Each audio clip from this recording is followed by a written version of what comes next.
Emiten yang mengoperasikan merek KFC PT Fast Food Indonesia Tbk dengan kode saham FAST mengumumkan penutupan 19 gerai hingga bulan September 2025.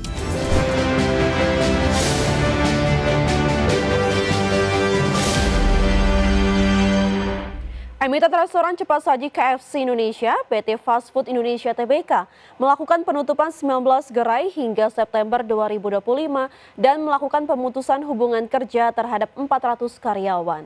Langkah ini sebagai salah satu strategi penyesuaian operasional di tengah kondisi pasar yang belum pulih penuh.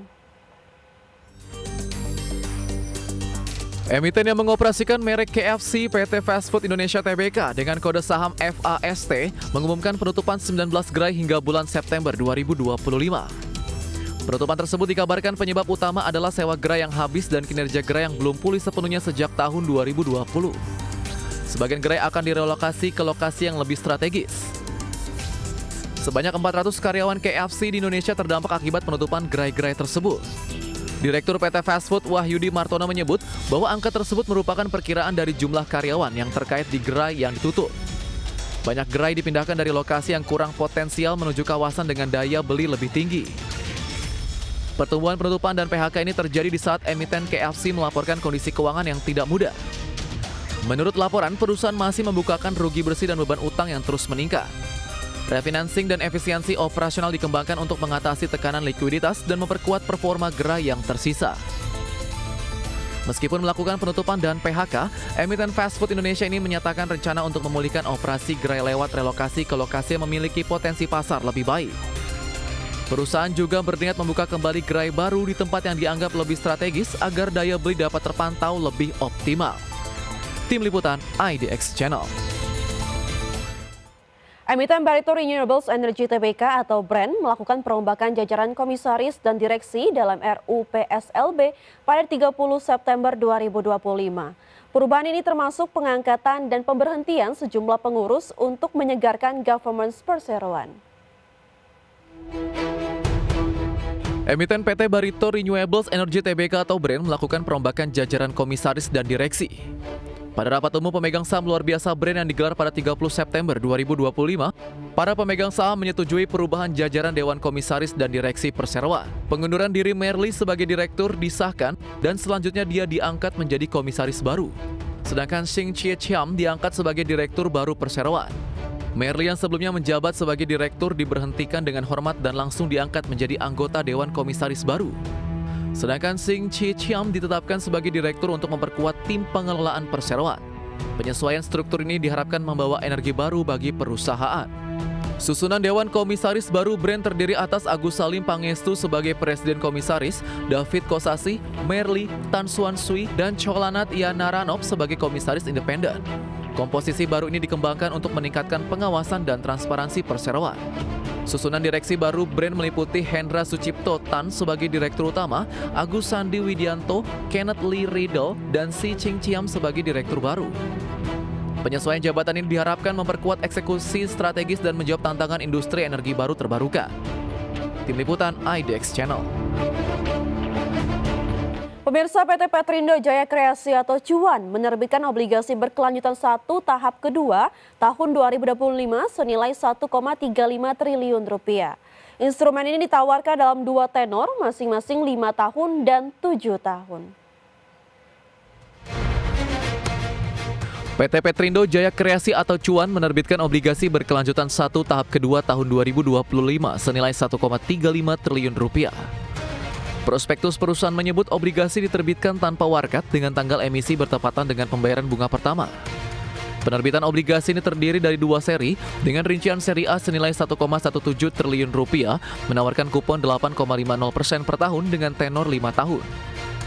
Lalu seri B senilai 187,7 miliar rupiah menawarkan kupon 9% per tahun dengan tenor 7 tahun. Di mana pembayaran bunga pertama dijadwalkan pada 24 Januari 2026 untuk kedua seri obligasi.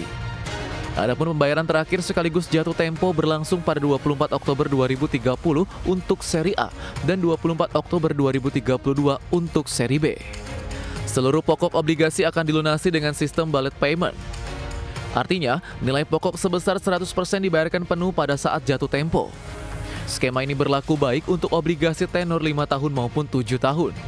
Adapun, obligasi Petrindo telah mendapat peringkat IDA dari Pevindo. Peringkat ini mencerminkan kemampuan perusahaan memenuhi komitmen keuangan jangka panjang. Status peringkat berlaku sejak 11 Maret 2025 hingga 1 Maret 2026. Berbagai sumber IDX Channel.